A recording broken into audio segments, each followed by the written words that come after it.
九尾の狐と癒しの獣医師。プロローグ。山奥にひっそりと佇む小さな村。その村の外れに一軒の古びた動物病院があった。病院の看板には森の獣医診療所と書かれている。ここは傷ついた動物たちを癒す場所として知られていたが、実はもう一つの秘密があった。それは1000年に一度現れるという九尾の狐がこの地に現れるという伝説だ。獣医師のはるかは幼い頃から動物たちと触れ合うことが大好きで、この診療所を継いでからも日夜動物たちの治療に励んでいた。彼女の相棒は忠実な犬の頃、気まぐれな猫のリリー、そしておしゃべり好きな小鳥のノック。彼らははるかの助手として診療所で大活躍していた。第一章、九尾の狐の現れ。ある雨の夜、診療所のドアが激しく叩かれた。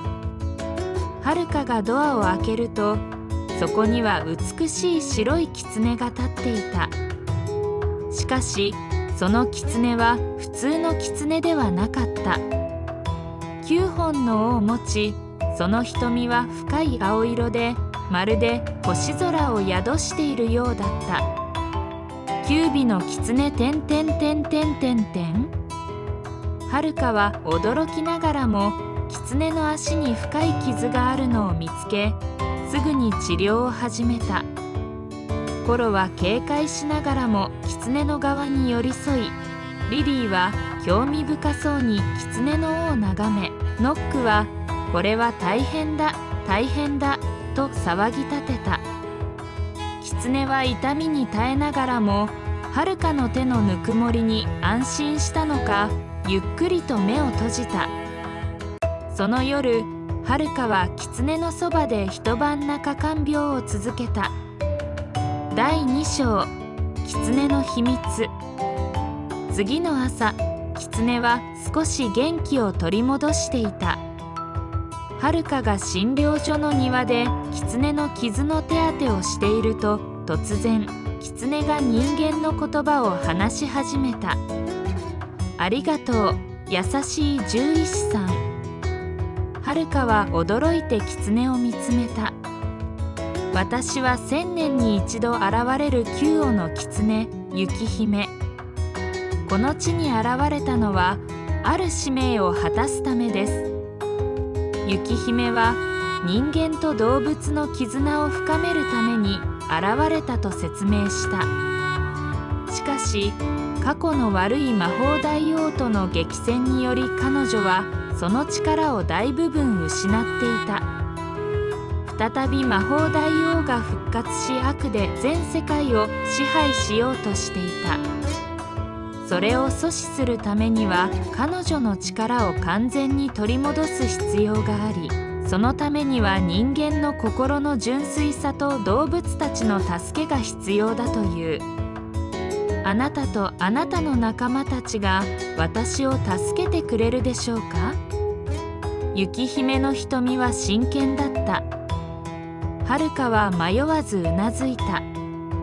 もちろん、私たちにできることがあれば何でもします。第3章、仲間たちの冒険。雪姫の力を取り戻すためには3つの試練を乗り越える必要があった。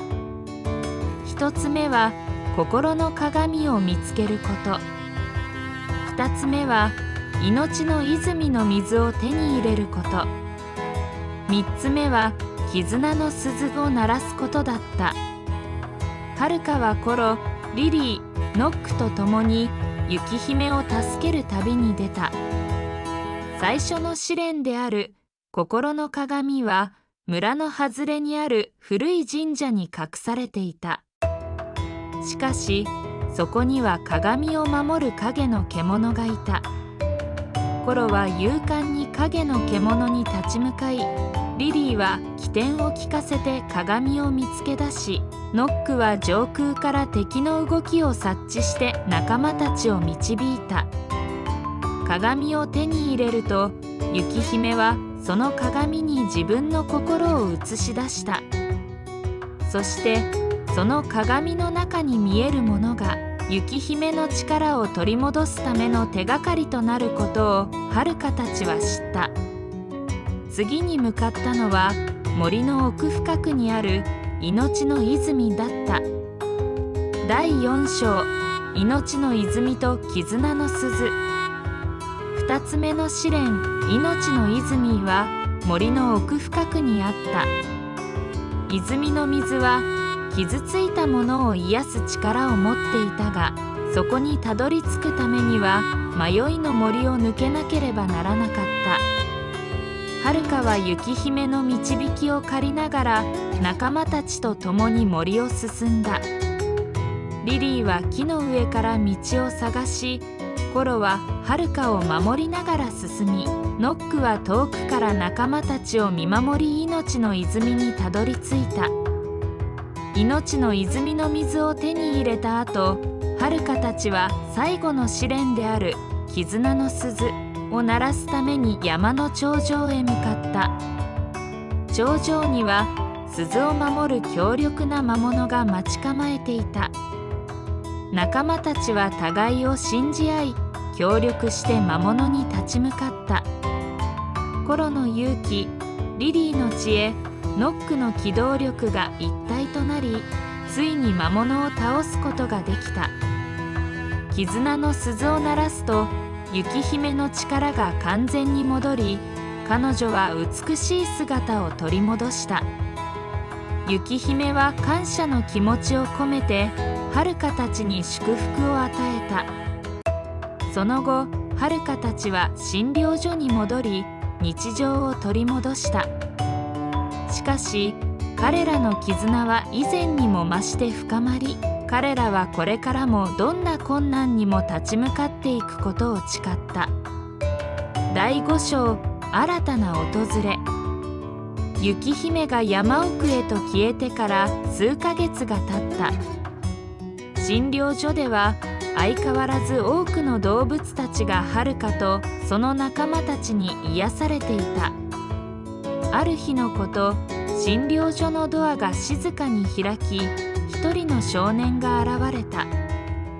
彼の腕には傷ついた子狐が抱かれていた。助けてください、この子が山で倒れているのを見つけたんです。少年の目には涙が浮かんでいた。はるかはすぐに子狐の治療を始めた。コロは心配そうに子狐の側に寄り添い、リリーは子狐の様子をじっと見つめ、ノックは大丈夫かな、大丈夫かなと繰り返していた。治療が終わり、子狐が少し元気を取り戻すと、はるかは少年に話を聞いた。少年の名前は匠。山の向こうの村から来たという。彼は子狐を助けるために遠くまでやってきたのだった。この子はきっと特別な狐なんだ。匠は子狐を見つめながら言った。山で出会った時、何か不思議な力が働いているような気がした。はるかはその言葉を聞き、雪姫のことを思い出した。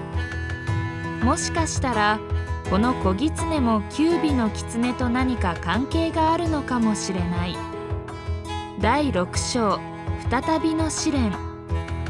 その夜、はるかは夢を見た。夢の中には雪姫が現れ、彼女にメッセージを伝えた。はるか、新たな試練が訪れようとしている。子狐は私の一族の末裔だ。彼を守り、共に力を合わせて新たな闇に立ち向かってほしい。